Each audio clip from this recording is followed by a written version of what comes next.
Hey guys, what's up? It's me, KimberlyJ, coming to all of you tonight. It's after midnight, and I just felt like doing a video, and there's a popular video, I guess, idea, whatever's going around, called hashtag Dear Me, and it's supposed to be like a letter to your younger self.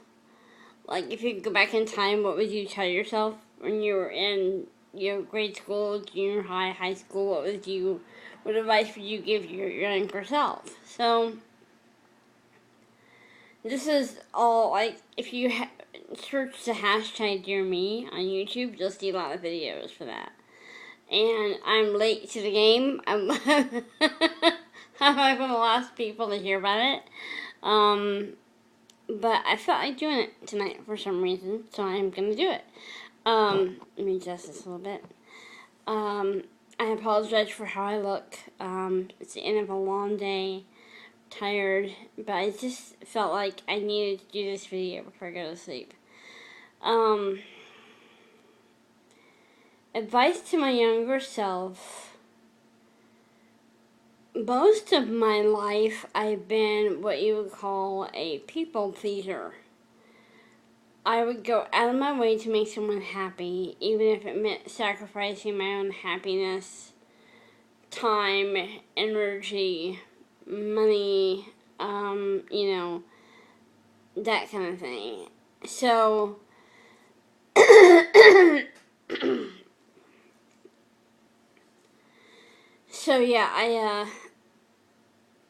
I would often, when someone would hurt me, I wouldn't tell them. I would just try to get over it and never let them know they hurt me. And I would still act like they were the best thing ever, even after they hurt me.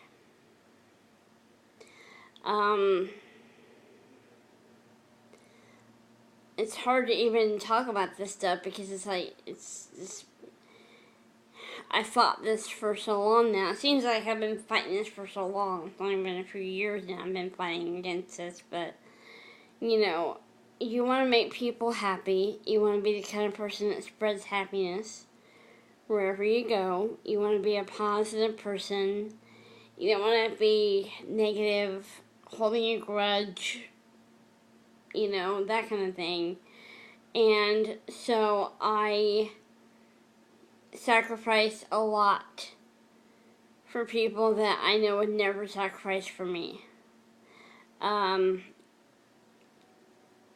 have lost count of how many times someone hurt my feelings. Not only did I not tell them, I acted like they'd never done it. And I would often hurt myself even more, trying to make sure they weren't hurt, even though they just hurt me. I really didn't know how to stand up for myself, or believe in myself, or think I was worth anything more. My only thought was, I can't hurt anyone else's feelings. Because if I do, I'll feel really guilty about it, and I won't be able to live with myself. So even though they've hurt my feelings, I can never hurt theirs. I have to make sure they feel safe and loved and supported, even though they've hurt my feelings. And they haven't really appreciated anything I've done for them. Still have to protect their feelings. If I could go back in time, I would say, you know what, why don't you focus more on people that you know would have your back.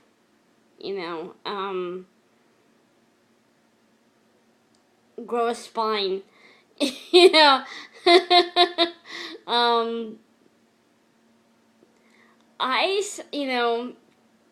Over the years, I admitted I was a welcome mat.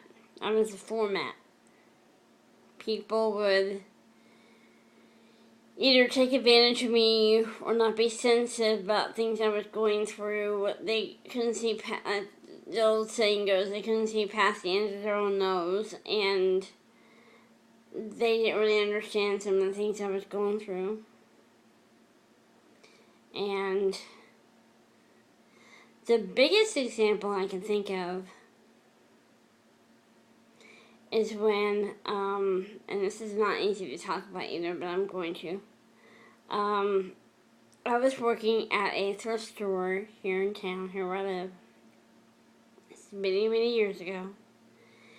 And I knew that some of the employees there occasionally did drugs. The places they lived were not, were kind of known for that kind of activity. And I knew that they were, that kind of thing was happening.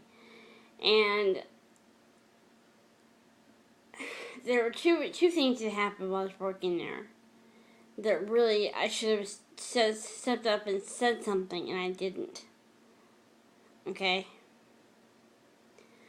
One was, I came into work, and because I have a very small bladder, I had to use the bathroom before I started my shift. One of the women that was in charge back then followed me. She didn't follow me into the bathroom. I shut the door too quick before she could come in. And I locked it. She's like, "Are you using the bathroom?" I'm like, "None of your business," but yeah, I am. Actually, I didn't even say none of your business because that wouldn't have been nice. I just said, yeah. And when I came back out, she looked at me and she was mad. And she said, "I need you to pee in this cup for me." I'm like, "Why?" She says, "Because I just need it. I just need you to pee." I'm like, I already went. I can't go again. And she muttered a curse word and walked out. Now, I should have been the one to say, "I'm not going to help you pass the drug test. And it's wrong of you to ask me to pee in the cup for you so you can pass the drug test to come to work. How about you just don't do drugs?" But I didn't say that. I apologized for already having peed. Okay, this is the kind of person I was.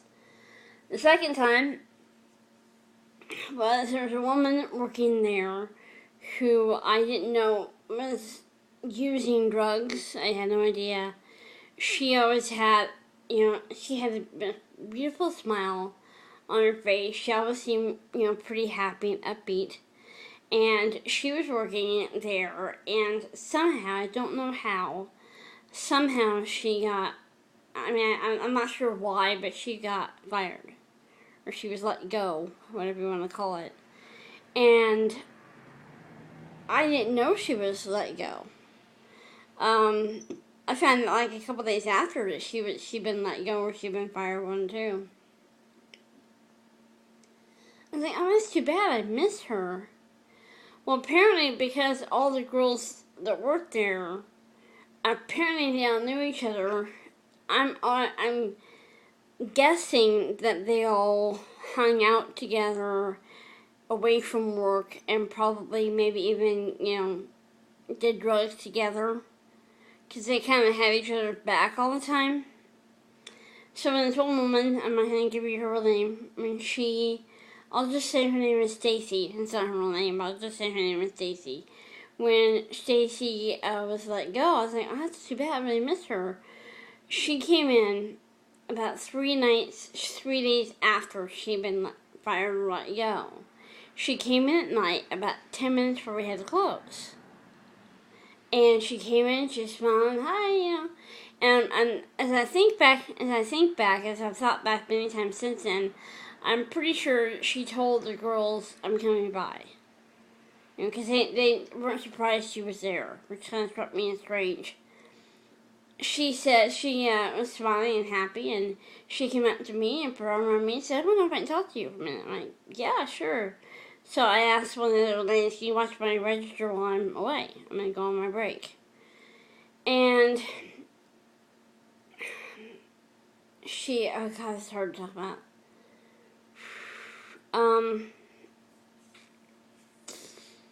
She went with me to the break room. I'm thinking, okay, this is kind of strange, but I can't just talk to me up front. And then she went into the bathroom with me and shoved me against the wall.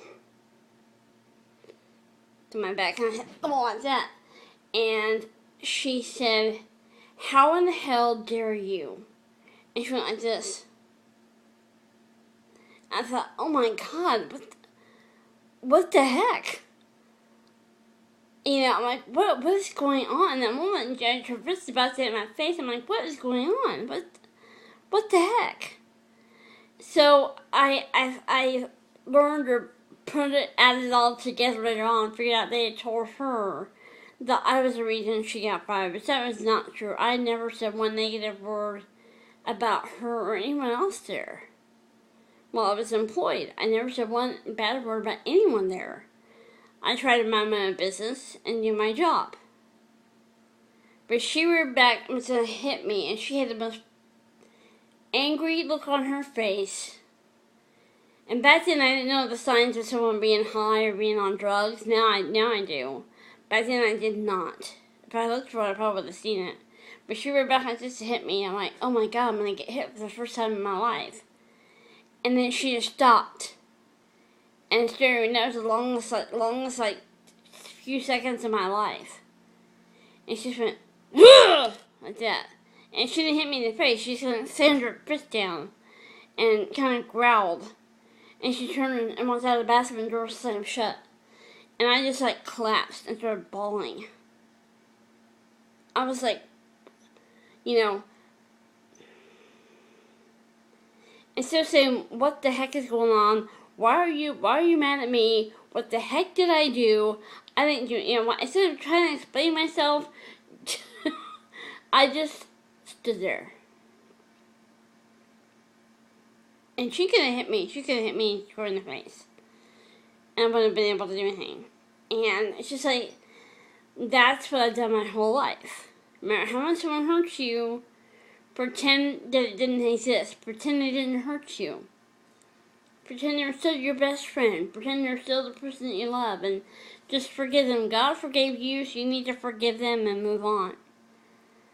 And it took me a long time to realize that's not how you should be. It's okay to want to forgive someone and not hold a grudge. It's okay to do that.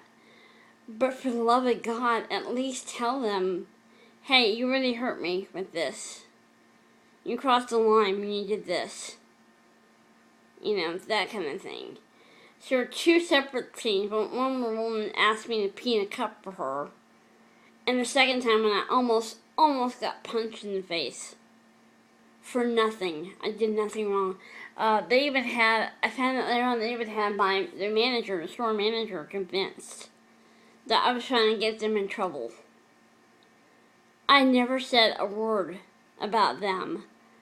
I just tried to do my job and keep my job and try to do a good. I just tried to do my job, and that was it. I never said a bad word about any of them. I loved them. I still remember their names to this day. The woman who I nicknamed Stacy, who almost punched me, I went into her.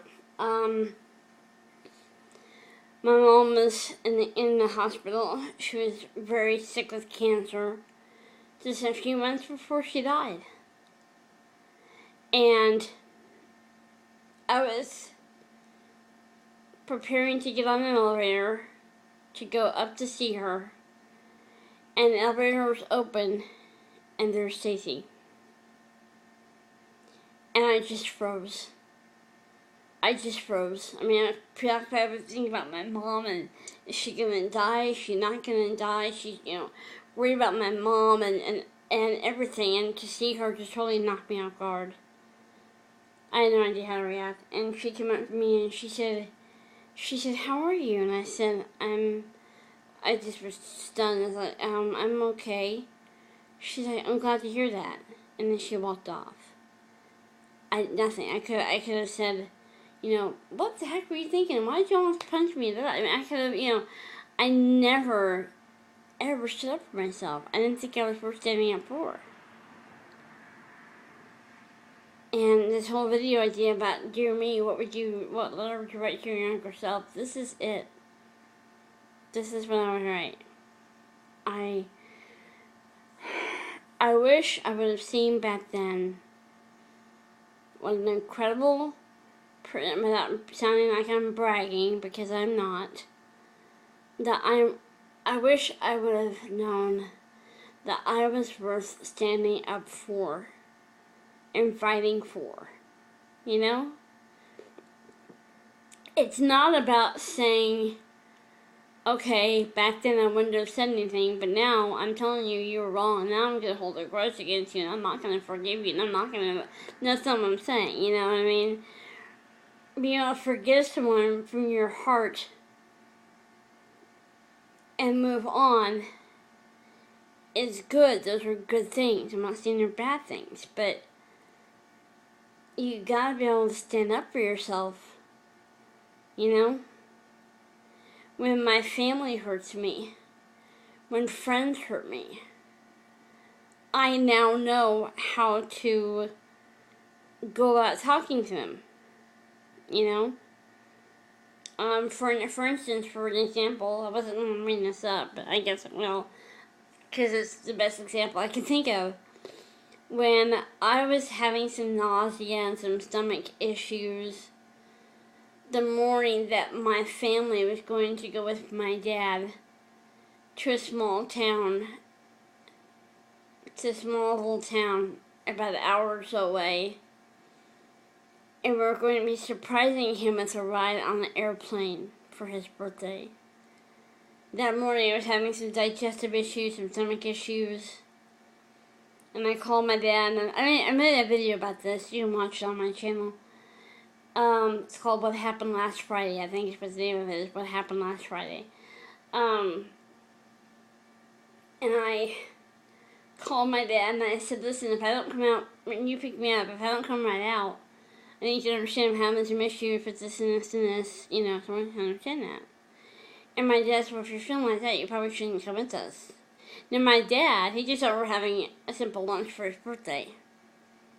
So what's the big deal if I miss out on that? It's just lunch. You know what I mean? He didn't know of the huge surprise we had planned for him once he got there. And the fact that I was left behind, when my whole family, almost my entire family, got to go see him do this, and I was left home, he forbid me from coming because of my stomach issues, even though I told him I was going to be fine, it wasn't a big deal. That hurt. That was a deep, deep hurt. That one was really, if I wasn't a Christian and wasn't the kind of person I am, that probably would have drove a permanent wedge between him and I. It really would have. But knowing what I know now, I was able to go to my dad a few weeks later and say, Dad, this is what happened, and this really hurt me in a deep, deep way. And the hurt's not just going to go away, but I want you to know that I love you, and I forgive you, and I'm trying to be understanding about the whole thing. And he apologized. But you don't always get the apology. The point is not getting the apology. The point is believing that you're worth fighting for, believing that you're worth standing up for, and believing that you're an amazing person who deserves that. And that's something that I didn't believe for most of my life.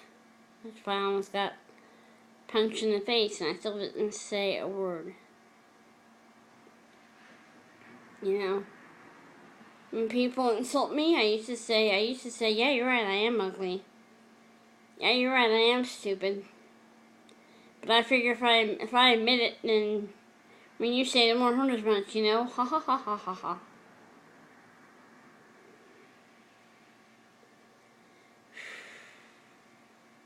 Wow. Didn't think this would hit me that hard emotionally. This is my video. This is my letter to my younger self. If I could go back in time...